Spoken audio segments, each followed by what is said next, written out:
KB with Nerdophiles. Thank you so much for chatting with us. Oh yeah, of course.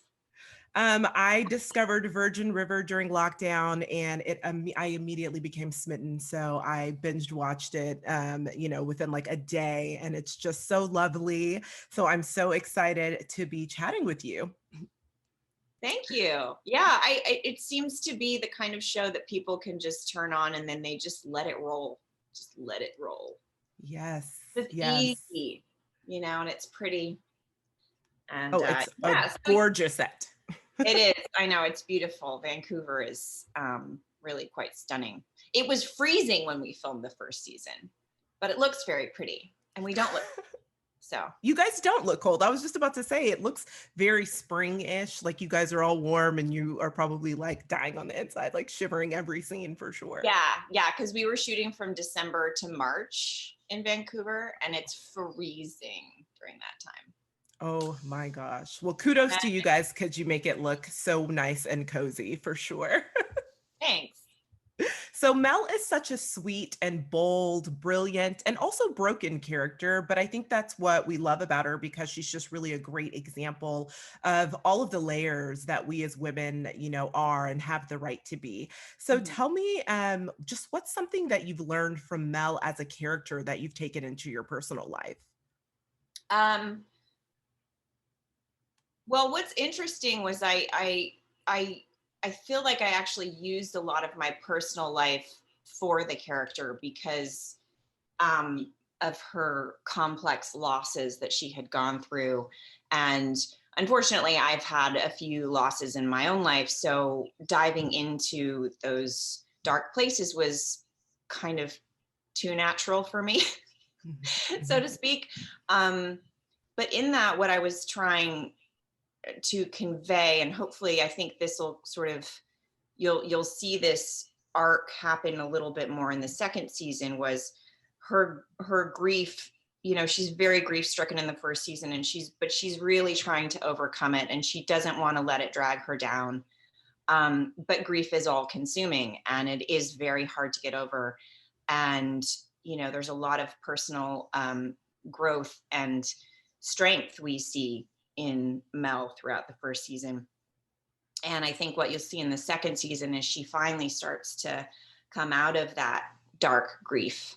And I was hoping that, putting all of my own experience with grief and loss into the character and showing her rise above it would inspire people that might be going through those traumatic events in their own lives as well.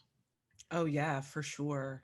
And you mentioned it, but because Mel's journey for me really in season one was just about her kind of starting over and really just escaping the pain of her husband's death. But in season two, we really see her starting to kind of confront his death and deal with like forgiveness of herself and of other people, and really just finding herself again in that strength.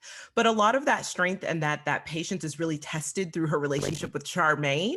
So can you just tell me like a little bit about like what that complex relationship with Charmaine kind of has taught Mel about herself and about love even this Oh season? my gosh, that is complex. Um, you know, the tension that she has with Charmaine is obviously Mel doesn't think she can have her own children. And in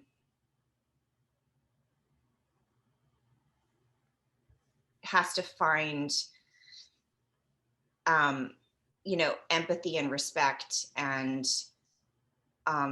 she's a nurse. She became a nurse, and so I think that's sort of like what is driving uh, her to maintain a civil relationship with Charmaine. Even though Charmaine likes to press Mel's buttons quite a bit. So I think throughout this second season, it's a real struggle for Mel to maintain uh, that sort of level of respect, because Charmaine doesn't like her at all. And she's not making it easy for Mel to try to help her through a pregnancy, which we'll see. I don't know how much of that I'm allowed to get into.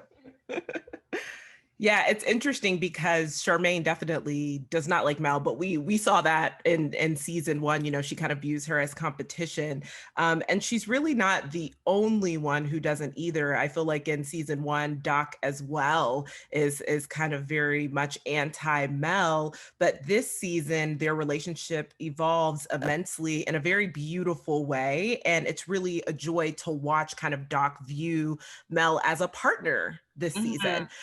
So tell me just a little bit about kind of what your favorite kind of Doc Mel interaction is this season, because I really did enjoy how that relationship is flourishing. Yeah, well, I think it was actually it's always fun to get into it with Tim Matheson. It's always fun to have a good argument with him, as our characters, obviously not in real life. We get along really well, but so that aside, I think that they get into it now and then. And but Doc is an older man and he's very set in his ways, and he wasn't ready to have someone come into his practice and sort of to share his space with. So it took a lot for him, especially at his age. As I said, people are become very set in their ways at that point. So he found that we see a softness develop in him for Mel. Because she holds him to a high standard, and she won't let him uh, walk all over her. She says, I am here, I am a woman, and this is my place, and we're colleagues, and you know deal with it.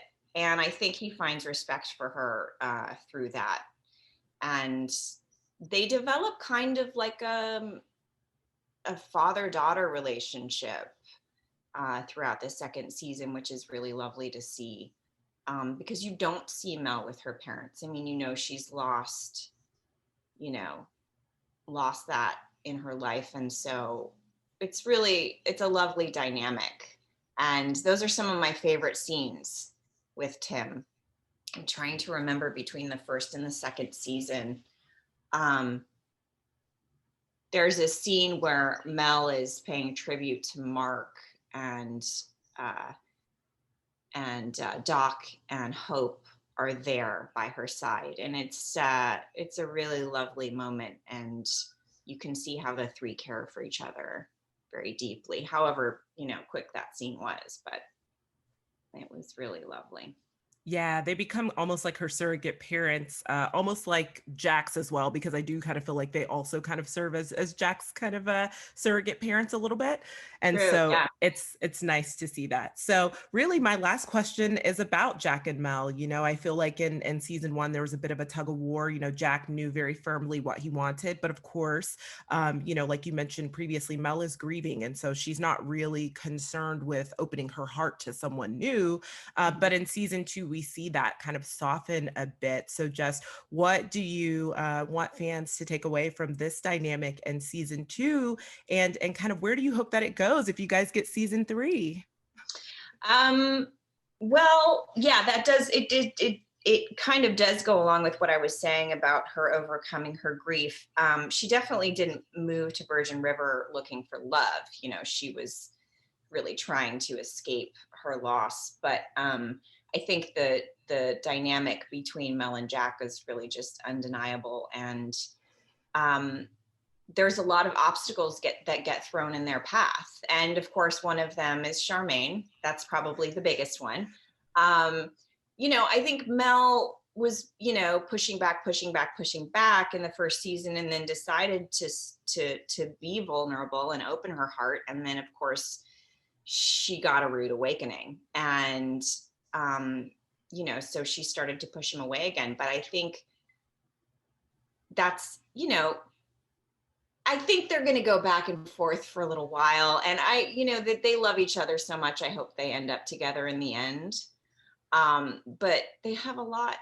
They have a lot of obstacles to get over. Uh, Tons and tons of obstacles. tons of them. Gosh, they just keep flying at them. And I know in the books it's not that way, but this is television, we got to keep people on their toes. Oh, absolutely. Well, thank you again so much for chatting with Nerdophiles. I absolutely Ooh, adore the show, and I'm so I'm so excited for you glad. guys. Thank you so much. I hope you enjoy season 2. Oh, you already watched it. Duh. Yes. Yes, I did. I'll probably rewatch, honestly, but yes, it's fantastic. Thank you. Thank you Thank so you. much.